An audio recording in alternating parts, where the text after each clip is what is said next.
This is Limited Supply, the place for refreshingly real takes on what D2C is really like. We're your hosts, Nick and Moiz. Let's start talking about money.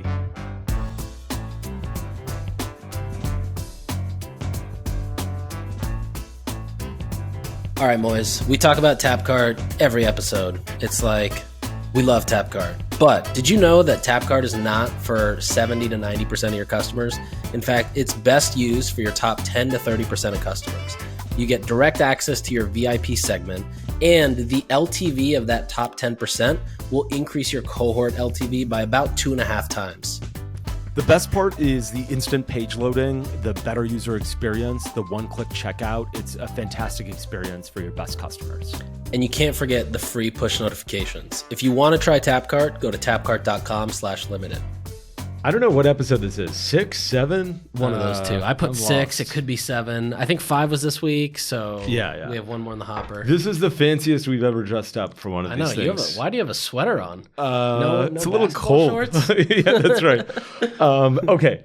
I don't know what you've got on your agenda, but I want to start my agenda with guess this business. Okay. Because I love this part of the business. Yeah. Okay. This business is valued at $130 million. Okay. It's a publicly traded business valued at $130 million. It's based in Dallas, Texas, and it IPO'd in 2013. Okay. Huh. Let me get into better detail. They have sales of about $1 billion a year. 1.1 billion in 2022. 1.05 billion, or their year ends kind of in a weird way, but like let's say 1.1 billion in 2021, just over $1 billion last year. Okay. It's a brick and mortar business mostly.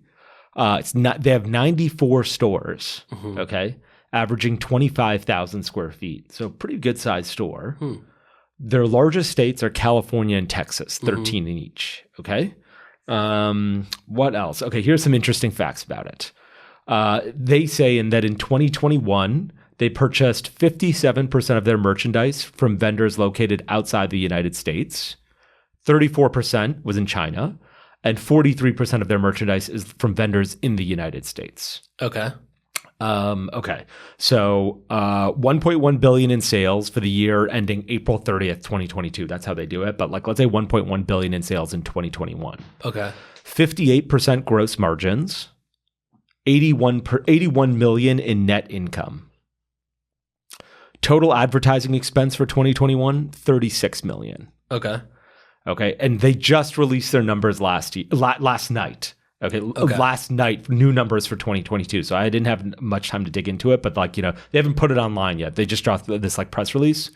So 2022 sales were 1.05 billion. Okay, so basically flat sales between 2021 and 2022, flat sales. 2021, they had $81 million in net income. Last year, they lost $160 million. Okay. So they went from making 80 million to losing 160. Okay. And they expect to do. Do you have the year prior to 2021? I don't. Okay. And then they expect to do between 885 to 900 million this year. Okay. Do I get 2 questions? You get 2 questions. Okay. Is it arts and crafts related? I don't know how to answer that question, so I won't answer that question. Okay. Sort of ish is the answer. I think mostly no. Okay. You're thinking, I would guess you're thinking Michaels or Joann Fabrics. The exact 2 I was thinking. Yeah. Okay. Then I'll answer that question with no. Okay.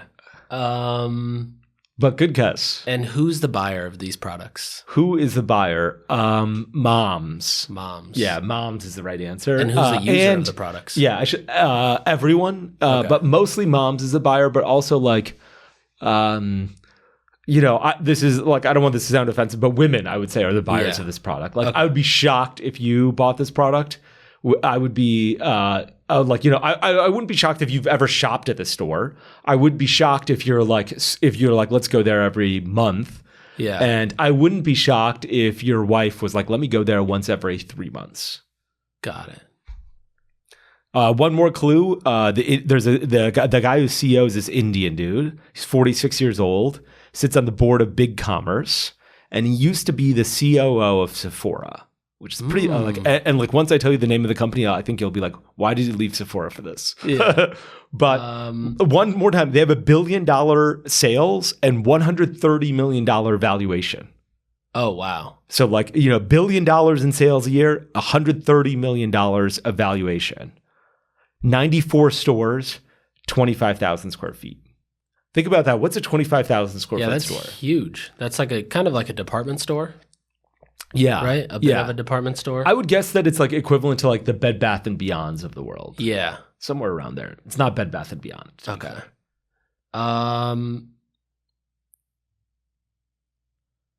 What else can I give you about this? Ask one more question. Okay. Let's make it 5 questions. Okay. What's the number one product sold here? I don't know the answer to that, so I won't count that against you. Okay. What's the average order value of a checkout? And you probably very like almost certainly north of $100. Maybe north of 300 or 400. Really? Yeah. But probably north of 100. Probably maybe over 300, but certainly over 100. Is it like Chico's or something? Like some sort of a women's apparel? Talbots? Chico's Loft? No, like that? that's a good guess, but it's not Chico's. Okay, one more guess. Okay, so if it's 25,000 square feet, I would guess it has to be in a mall, but it could also be its own stores. Those are the options.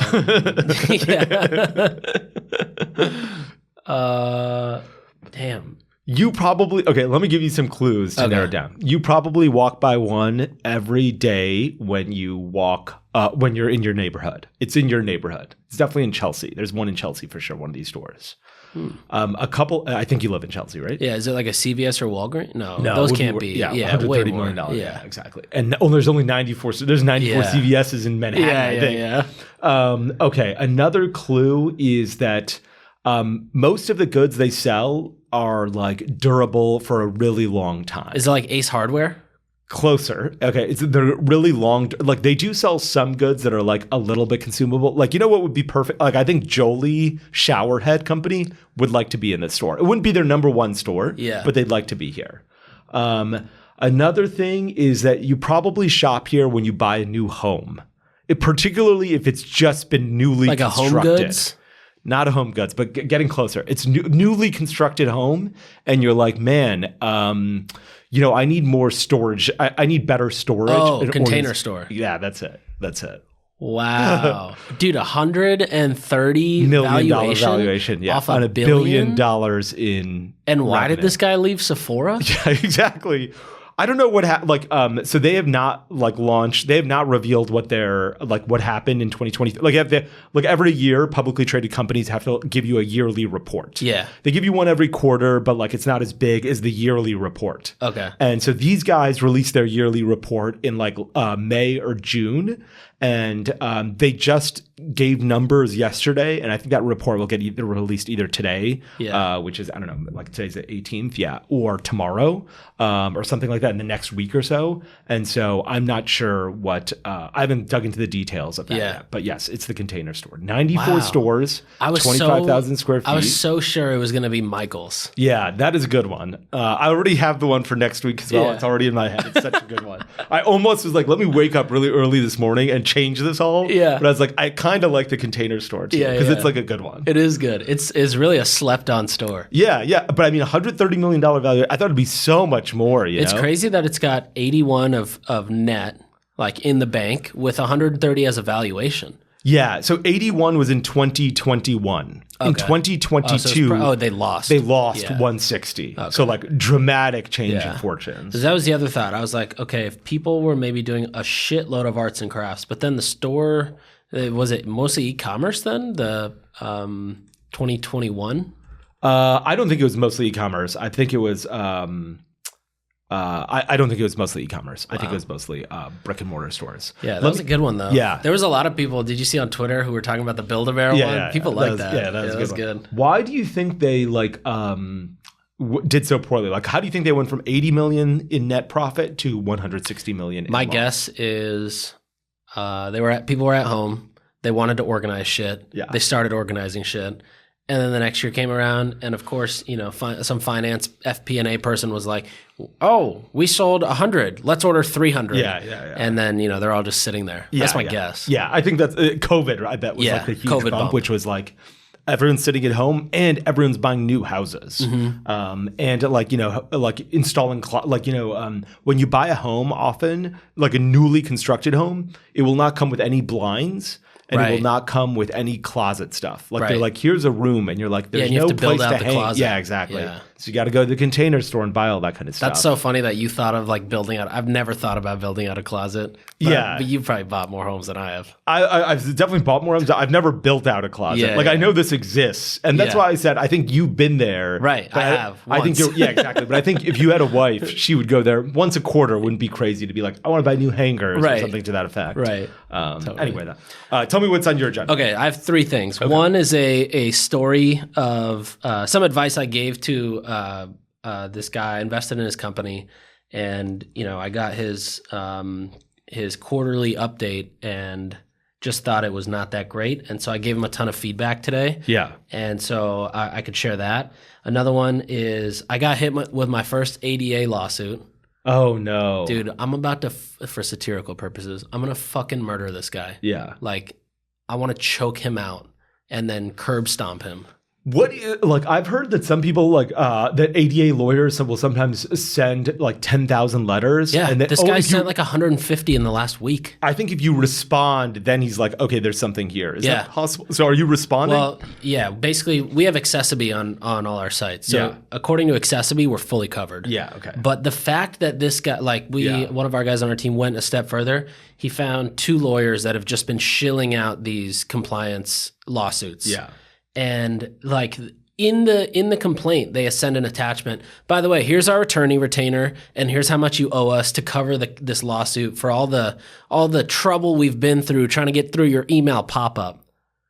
It was an email pop. That's what it was. An email pop-up that he's like, this isn't ADA compliant. Yeah, the email pop-up. The email fucking pop-up. Oh my god. He recorded it, put it on his YouTube channel, sent us a video, or put the video in the lawsuit, and dude, I'm going to find this guy and grab him by the throat. Yeah. Did you ever get this at Native? No. But I would like to grab all those attorneys by the throat. I mean, what a fucking useless human. What a waste of a human.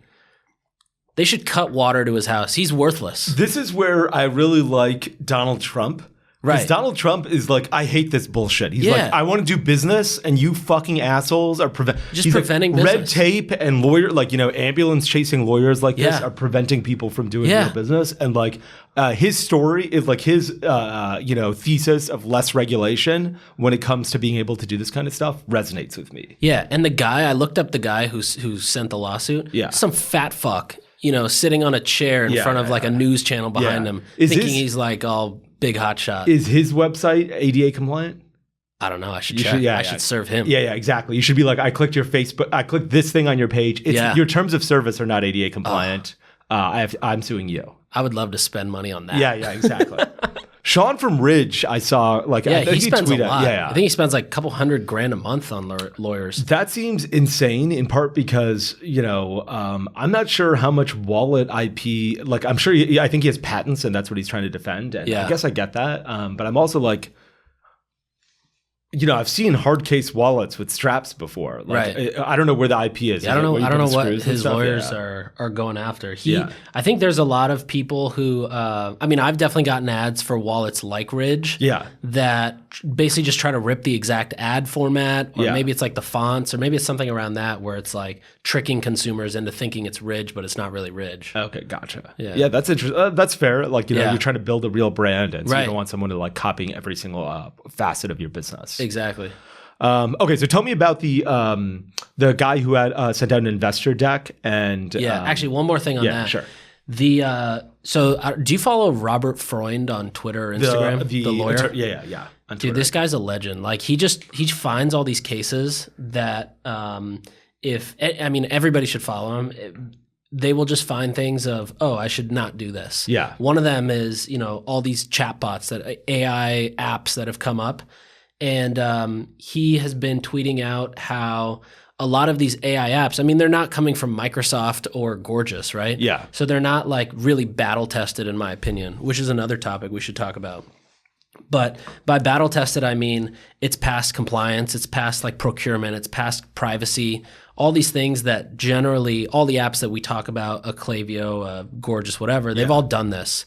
And so anyways, he's been tweeting about some sites who have been quick to make the jump into the world of AI. Like they want to throw up some AI chatbot or use something on their site that's AI.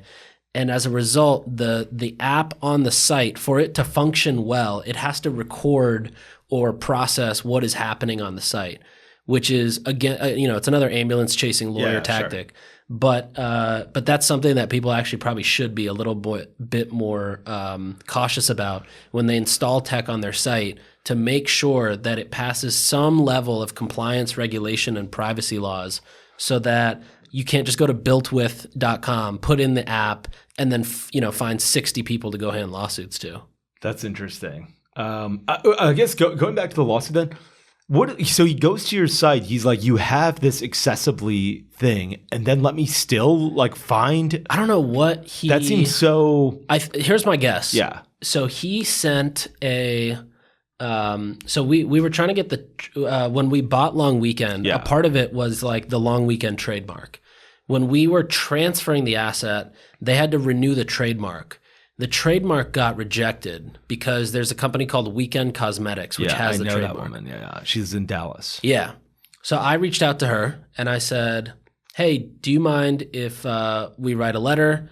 And, I'm happy for you guys to keep doing what you're doing. You let us do what we're doing. Let's just like tell the office that we're both happy to do this together. Like we can coexist. No response. Sent 3 more follow-ups. I'm trying to be nice. Like this woman is on my newsletter, and I see her opening emails on the newsletter.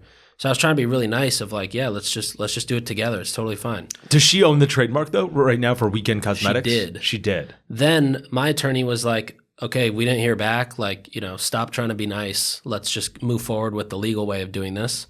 So then he did, and I think we just got the trademark. But because he filed for that, I think like this ambulance attorney emailed him and said, oh, I saw you filed for this. I wanted to bring this to your attention because we haven't heard back, because Accessibility responds on our behalf. And he got it from them today. And in the email, they referenced, oh, I saw you've done work with Long Weekend before. I wanted to send this your way to put it in front of you and see if we're going to get a response. And so my thought was, oh, whoever just filed for a trademark, these guys are just looking at that and then going down the list and sending lawsuits. Okay, got it. Do you pay? Accessibility is so much money. It's a lot of money. And it's tiered, like for websites under 100,000 pages. Okay, for websites under 1,000 pages. Okay, so you're under 1,000 pages because there's no way you have more than 1,000 pages. Correct. Okay. Yeah. Because you have 10 pages actually. Exactly. Yeah. Luckily, it's not pricing based or page view based. Yeah. That's what I thought. Wow. Okay, so $490 a year. So you're basically. But it's great. There's also another company called. There's this company where they're a lot more like beefier with it. Accessibility is more of like a Shopify app. Whereas Level Access, is that what it's called? That's what I was thinking. Yeah. These guys, they'll charge you like $50,000 a year, but you will never hear about a lawsuit. In fact, if you do, it's like they will just go, kill the guy. Yeah, they'll literally kill him. They'll kill their whole family. I love it. This is who we used at Can you just hire them for that part? I know, right? This is who we used at Hintwater, and there was not ever a single issue. Yeah, Native uses them now too. Yeah, they're really good. But Accessibility is a really good, like smaller. Not everybody can afford $50,000. Yeah, of course. But yeah, Accessibility does protect you even with litigation, and they'll handle all of the other shit, which is great. Yeah, I do feel like there needs to be national regulation that helps prevent this kind of stuff. And everyone has ignored the e-commerce community when it comes to like how hard it is to file sales tax in 50 states and 250 counties across the country. Like it's impossible for a business doing $5 million a year to figure out where they have next, or like it's expensive. Right. And it's debilitating. Right. And, again, that takes me back to like Donald Trump being like, your regulation is making it impossible to run a business. Warren Buffett has this great saying where he's like, if a cop follows you for 500 miles on the road when you're driving, he's going to be able to pull you over for something. Exactly. You did something here. And I don't think that there's any company in the world that is not violating the law in some way. Totally. It's just a function of like, how egregious is it? And then do you get caught? Totally. And that's what really sucks. Moiz, one of my favorite parts of launching a brand is launching their mobile app, mainly because of all of the features you get inside a mobile app that you don't get on a traditional mobile site. So for example, push notifications, I think, are fantastic. If you can get the opt-in for push notifications, you have a golden ticket as a brand. Secondly, I love that in Tapcart, you have these content modules. You can add different pieces of content, YouTube videos, recipes, try on hauls, all these different things that you can't necessarily make native to the experience of a mobile site. It's really great because it allows you to keep your app like up to date and fresh. So if it's like July 4th or Mother's Day or Valentine's Day or Black Friday season, you can update the app really easily so that you can be relevant to the time period you're in. Couldn't agree more. And if you want to try Tapcart, go to tapcart.com/limited and get up to 2 months free of Tapcart. Okay, going on. Let's go to one of your things. Okay, sure. One of my things was, do you know, Shein? Mm-hmm. They just raised money. They announced that they raised money. Really? And I wanted to give the $1 billion? stats on this. They raised $2 billion. Wow. At a $66 billion valuation. What? Last year, they raised money at a $100 billion valuation. So actually, this is 33% lower. Yeah. Do you want to get, they have revenue, their numbers are open. I promise after this, we'll stop doing the guessing game. Yeah. What do you think their revenue is? What do you think their profit is? I would guess, let's see, 100 to 66, maybe like 5 billion. In revenue? Yeah. Okay. And what about profit? Like $500 million. Okay. $1 billion. Net profit is 800 million. Okay. Revenue is 23 billion. Wow. Way bigger. Yeah. Wow. Pretty crazy. They're like the size of Zara and H&M at this point.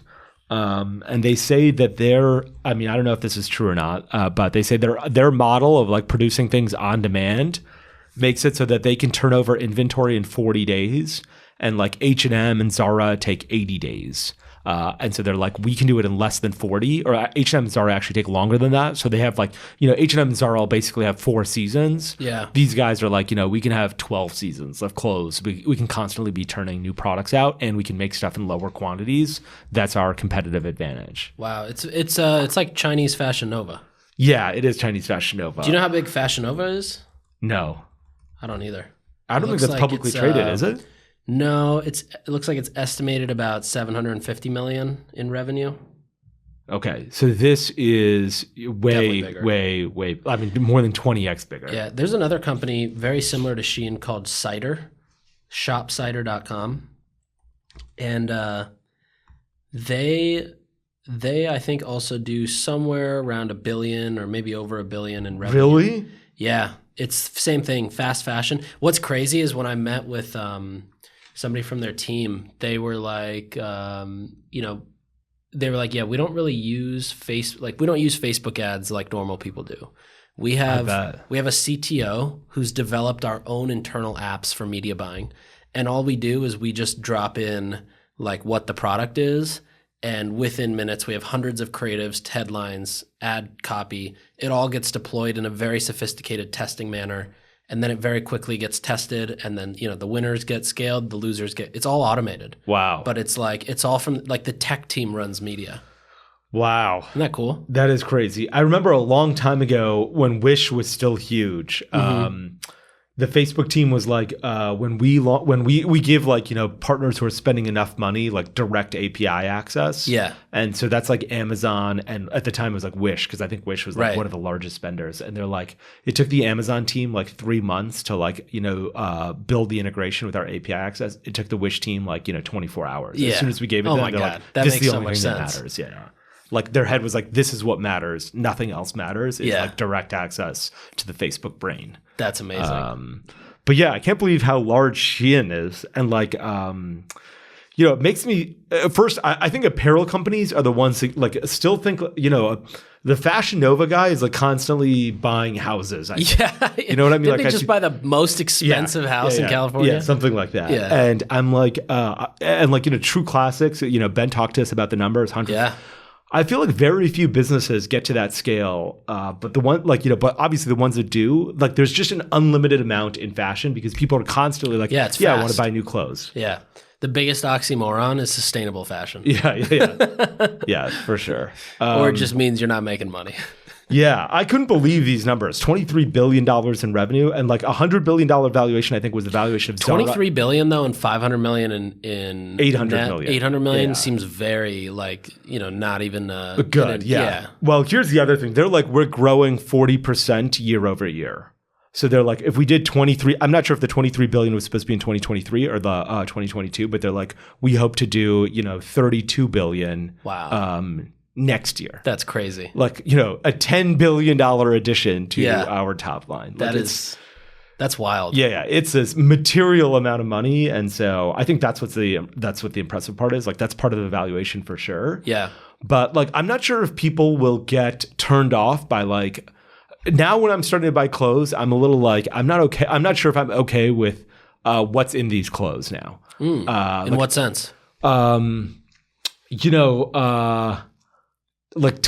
today I was at the gym and CNN was like, we found there's BPA chemicals in basically all of these like sports clothing, like athleisure wear. Like if you have polyester pants, there's BPA in there. Right. And BPA is like a thing that you don't want in your plastic water bottle because it'll like kill you. Right. And they're like, we just discovered in like Nike and Lululemon and Adidas. Wow. It's probably in a lot of others as well. Yeah. And so now I'm like, where can I buy clothes that are made in America? Which seems crazy. And I'm not sure if actually clothes made in America are going to be any better. I'm like, are there non-toxic clothing companies Sounds out like there? Ollie Fashion's about to pop up. Yeah.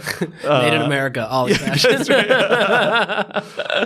Anyway, I'm getting a little bit cautious, or at least thinking about that. Dude, you know who's gotten to your head is Justin Mares. Yeah, Justin Mares has gotten to my head. We actually had a little bit of this conversation, and then I saw this on CNN. Yeah. Since I met him, I've eaten like sugar. I'm, if I see fruit, I'm like, this is poison over here. Yeah. I'm like so afraid of food now. After chatting with him, I'm like intermittent fasting all day until I'm starving, and then I'm like, okay, give me like a water, right? Because that's the only thing I could possibly eat. Man-made essential water. Yeah, exactly. He's so he just got into my head, and I can't get it out now. That's so funny. Okay, let's go into one of your things. Yes. All right. So speaking of water, actually, this has nothing to do with water. But anyways, this guy launched a brand, and I was definitely hesitant to invest just because but he was pretty persistent. Week after week, you got to do it. You got to do it. Just a tiny one. So I put a tiny check in. How much did you put in? What's tiny for you? Literally tiny, $1,000. Okay. Angel list, RUV. So the investor updates start coming out, and he did $12K in a quarter, which I'm like 12,000 in revenue. Okay. So the first quarter I got the email, it was like, I don't know, 8,000. Second quarter I got the email, 12,000. And I was like, dude, why are you sending me these updates? Yeah. Like, don't send me these updates saying it's $100 a day. $1,000 a week. Yeah. Is he in e-commerce or something else? It is e-commerce. And so I just emailed him like,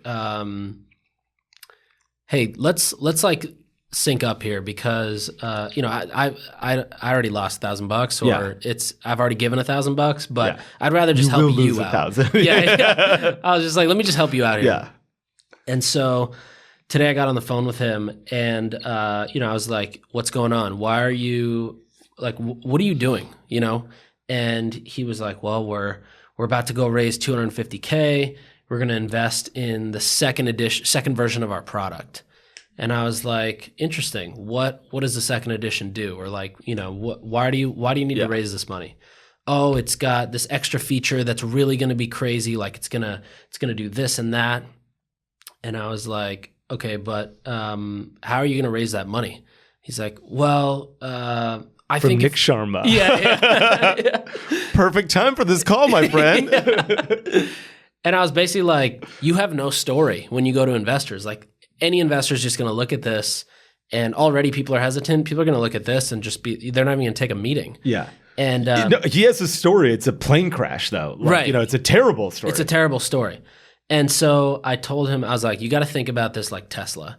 Your first product is your Roadster, okay? Your Roadster helps you understand what works, what doesn't work, building the supply chain, the factory line, everything that you need to do to get a Roadster out the door is what you need to focus on now. Yeah. Then what did Elon do next? He built the Model S. The end goal was the Model 3, not the Model S. Yeah. But he built the Model S. What did that do? It expanded his capabilities around supply chain, marketing, getting in the hands of people, seeing it on the road, the social proof, all that stuff.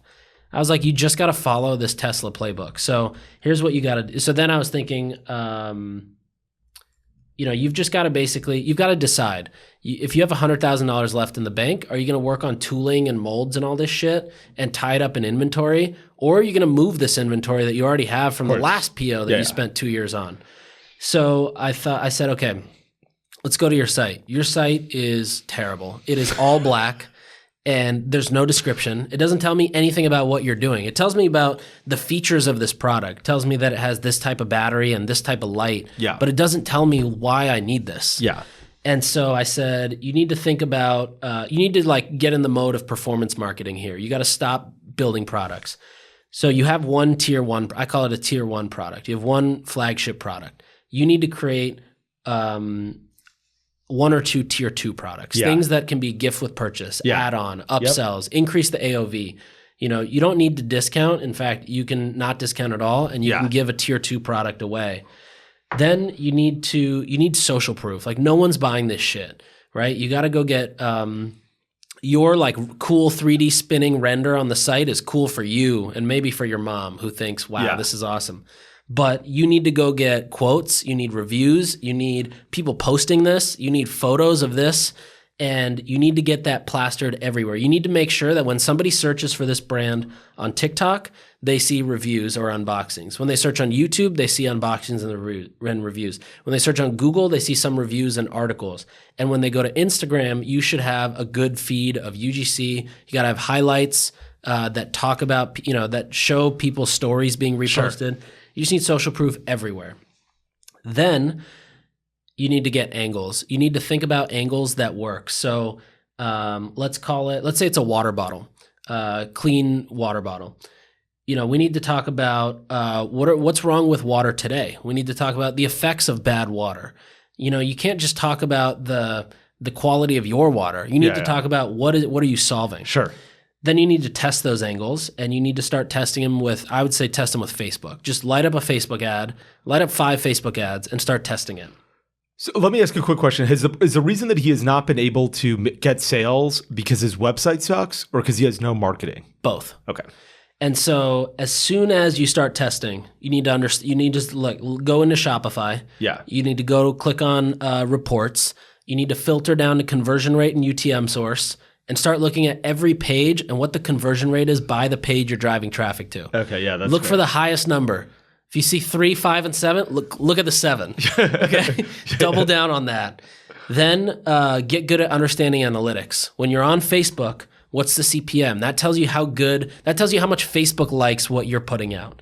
Then look at the CTR. That tells you how much consumers like what you're putting out. And then look at conversion rate. That tells you how much the customer likes what you're putting out. And whichever number is low or high, that'll tell you what you need to focus on. Then take your winning angles that you find and build that into an email flow, because most of the people are going to probably buy from the email pop-up. But the angle and the problem you're solving needs to match the one that they first came in on. You can't tell somebody one thing in the ad and then a completely different thing in the email, because the consistency is not going to be there. And then I said, you just got to scale and continue testing angles. And if you, once you start getting something working there, take your tier 2 products and start running them on TikTok. Start warming up the pixel with lower AOV products, and then eventually get the tier 1 product there. That is amazing. I have a bunch of thoughts about that. First, I thought you were going to say, I want you to go into your Shopify account, click delete store, and quit. Get the fuck out of here. I thought that's what you were going to say. That's why I started smiling. I was like, oh God, this is hilarious. Second, what's really what I really like, and we recorded one of these on Monday or Tuesday or whatever it was in Boston, and you talked to Kyle, and you're like, hey, when people sign up for your flow, do you put your story and Amanda's story in that flow? And I remember when you asked him about that, I looked over at you and you looked at me and you're like, good question, right? Yeah. The eye contact, I was like, that is a good. I was like, for my eye contact or my facial impression was, that's a great question, and yours was like, yeah, I know it's a great question, and that is such a great thing to do. And not enough people do that. Yeah, because a lot of people spend, they will outsource retention or email, and then they just the amount of performance marketers I know who never open up Klaviyo is absurd. That's crazy. Yeah. I thought that was all really good feedback. I guess the real question is does he have enough time to do these things? Does he have enough cash? Does he have enough? Some of it is a little bit of momentum, because if you get no sales, you're just like, God, do I really want to work for 8 hours every day? Yeah. Month 9, you're he's been doing this for at least 2 quarters. Month 9, trying to get some sales. Yeah. Or do I move on to another product? And sometimes I think the answer is move on to another product. But does he have enough, time from both an energy perspective and cash in his bank account? Yeah, I'm not sure about the latter, the cash part. Yeah. I think the first part he has. He definitely has time, and I think, I think where a lot of people go wrong here is they rely on verified sources of what to do. Yeah. They jump on Twitter and they're I should be doing influencer stuff. And he did that, and he found and I was like, dude, that's cool. You get 40 sales in one day. Yeah. What about tomorrow? Yeah. That's not coming tomorrow. Yeah. Of course. Whereas there's not he just wasn't he wasn't grabbing advice from somewhere where who has a lot of experience to be like, this is your problem, and also specifically the 0 to 1, because the 0 to 1 is the hardest. Sure. It is the trickiest, and it is so different than everybody who's talking about 50 to 100 or 100 to 200. Sure. Yeah. When you say in the influencer, first, I think having a conversation with someone like you is so important. Right. And because you just don't know what you don't know, and you're like, what isn't working here? And when you come in with all the experience you have, you're just like, these 9 things that you think are important are completely irrelevant. Right. And so let me shove them to the side and focus on the real problems, which is your website sucks and your marketing sucks. Right. And it's not influencer marketing that you should be doing at this stage for this business, at least. Should be I always think of 2 things when people talk to me about influencer marketing. One is when we were on the Today Show, Native was what we got on the Today Show, Vogue, and all these other magazines once, because we launched a rose scented deodorant on June 21st, 10 years ago or whatever it was. And we had all these publications, and we had $30,000 in revenue from them. And the next day we had $8,000, and the next day 0. Mm-hmm. It went down so quickly. If you're relying on PR to drive businesses, that just doesn't work. Yeah. And the other story I think of is Mary Berry. When she launched her business, she's like, I'm going to hire all of these influencers. And she's like, I got all these influencers. One of them got me 1 sale, a bunch got me 0 sales. The influencers are great to help you drive brand awareness, and great to reinforce the brand in case people are seeing it, and great to make sure there's social proof. If I look this up on YouTube and you've got a YouTube influencer talking about your product, great, I've seen a good video, as opposed to, something bad or nothing. And I think all of those reasons are good to have influencers. Early on as the primary driver of your revenue, it's going to be really hard to make it work. Completely agreed. I think also influencer also gets, influencer has its place, and I think its place, or its the way you do influencer changes as you grow, or different stages of the business. If you look at a Hexclad and Gordon Ramsay, that's very different compared to using influencers at the early stage. You want to use them for content. You want to use them for exactly UGC, that. Being able to repost them, all that kind of stuff. Yeah. Okay, we only have 5 more minutes, so let me switch to one segment I want to talk about really quickly, which was Shopify fulfillment. Yes. They announced about a week ago, or maybe 10 days ago, that during their Q3 earnings, there's a huge bump in their stock price, went up 20%. They're like, we are getting rid of Shopify fulfillment. They purchased Deliver for $2.1 billion. They sold it to Flexport for 13% of Flexport, which actually I think is a lot of Flex. I think that's not as bad of a deal. Yeah, I thought that was a good deal. But and it was 13 additional percent. I was like, is this 13% of Flex? Because they were already an investor in Flexport, and I was like, okay, do they get 13% total now? Because then it's unclear how much they actually got. But I think it's 13% additional based on the press release they had. We had Harley in he was the first guest we had, and he was constantly mentioning the word port to porch. Right, all in. And we were like, what are you talking about here? Like, I don't understand why you guys think that this is the right thing to be in. Right. A very small percentage of Shopify users or Shopify stores ever use Shopify fulfillment. In fact, I can't think of more than, 2 people that use Shopify fulfillment. I don't know a single one. I talked to the guy who was one of the first 3PLs as part of Shopify fulfillment, and he's like, we went from having business owners would text me and be like, hey, here's a problem I'm having, go check out your floor, to I spent all day in meetings with Shopify people to be like, okay, let's strategize how to create like a repeatable system for Shopify fulfillment. Right. And he's like, that's when I knew it wasn't going to work, because we went from, actually helping people to sitting in conference rooms all day. And 3, they're a bits and data business, and this is not very few people are happy with their 3PLs. And I don't know if Shopify generally is a very beloved company like Stripe. Right. You don't want to be in the business of somebody imagine if Stripe was like, yeah, now I'm going to buy Comcast cable and you're going to have the Comcast cable experience. With Stripe, people are going to hate you. Right. And a lot of people don't like their 3PL. And, this was a great way to tarnish their NPS and their reputation of being like, oh, I love Shopify, but you miss these packages and now I hate you. Right. So I never understood. I'm glad they I'm glad they sold it. I don't think they want to focus. They should not focus on fulfillment. Right. They should focus on what they're good at. And there's so many software solutions that Shopify brand owners still need. I'm glad they got rid of this. Yeah, I thought it was a good deal for Shopify. I also agree. I think, most of the people I know who've used one of these tech-enabled 3PL rollups fucking hate them. Yeah. They just hate them. These tech nerds don't understand getting down and talking to people who are picking up boxes and climbing up shelves and moving around on carts. They just don't get it. It's a very different way of thinking. Yeah, and it's I don't envy the people who run 3PLs. It's a really tough business. If at best people are satisfied, you did what you said you were going to do, and people aren't very you didn't go above and beyond, because you really can't go above and beyond. Right. So you got the stuff out and people are like, good, you did your job. At worst, you missed 3% of packages, and that creates a terrible number of customer service tickets. Those people hate me, and when I contact you about them, I'm reading this ticket, and they're upset at me, and now I'm upset at you. Right. And so I think it's really unloved. There was one CEO of one of these larger businesses that I chatted with in the midst of COVID. And that time it was, I don't know if it was harder or it's hard to hire today. There's still very little unemployment.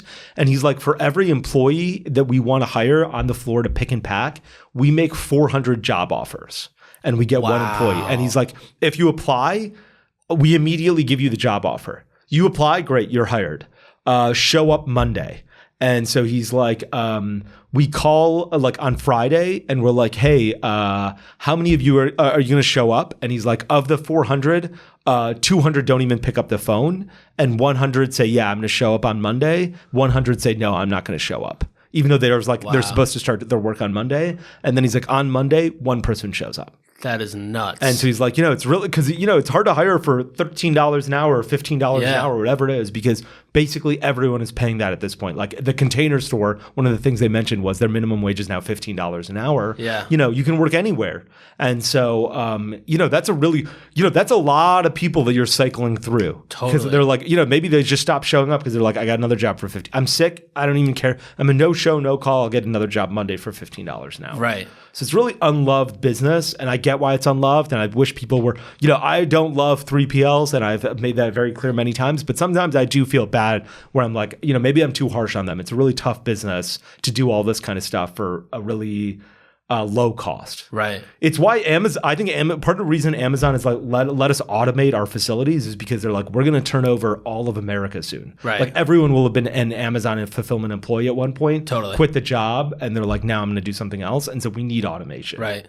I wonder what Amazon's, we should dig into this for the next episode, but Amazon's 3PL, fulfillment centers, distribution centers, how human driven are they, and how robot driven are they, and what do the robots, how has the rise of the robots just completely negated the issue that all these other companies are having. Yeah, for sure. In fact, one thing about Amazon fulfillment, one of my mom's friends works in an Amazon fulfillment facility. And he told this amazing story where he's like, look, if you return a product to an Amazon fulfillment facility, if it's Amazon product, if you're a customer, we'll take a look at it and see if we should restock it. If it's any other brand, if it's not like owned by Amazon, we immediately throw it away. We're never like, oh, you returned an iPhone sold by Apple. Should we restock this? We chuck it because we don't lose anything. Like, we just throw it away and say, oh, it wasn't like it was defective. Right.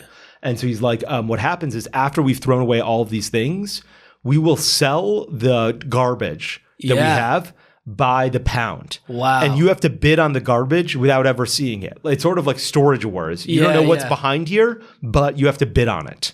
And so what people will do is they will bribe employees at Amazon warehouses with fortunes. And they'll be like, which one of these has all of the Apple products?